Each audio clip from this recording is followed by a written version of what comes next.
प्रधानमंत्री नरेंद्र मोदी की सरकार ने आजाद भारत में पहली बार जाति आधारित जनगणना को मंजूरी दे दी है, जिससे देश भर में एक नई बहस छिड़ गई है।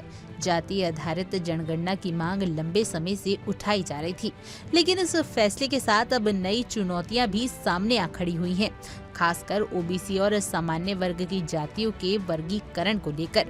भारत एक विविधता से भरा देश है और यहाँ जातियों का वर्गीकरण राज्यों के हिसाब से अलग अलग होता है। कहीं एक जाति ओबीसी के तहत आती है तो कहीं वह सामान्य वर्ग में आती है।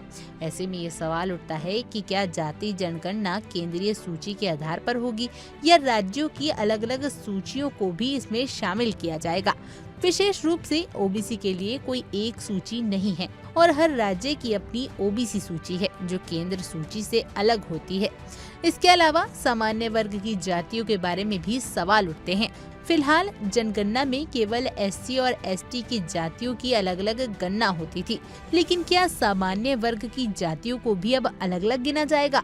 बिहार और तेलंगाना जैसे राज्यों में हाल ही में हुई जाति सर्वे में सामान्य वर्ग की जातियों को भी अलग अलग गिना गया था और इसको लेकर विवाद भी उठ चुका है। सरकार ने जाति जनगणना की प्रक्रिया की तैयारी शुरू कर दी है और ये काम साल 2020 की जनगणना के जैसा होगा, जो कोविड-19 के कारण रुकी हुई थी।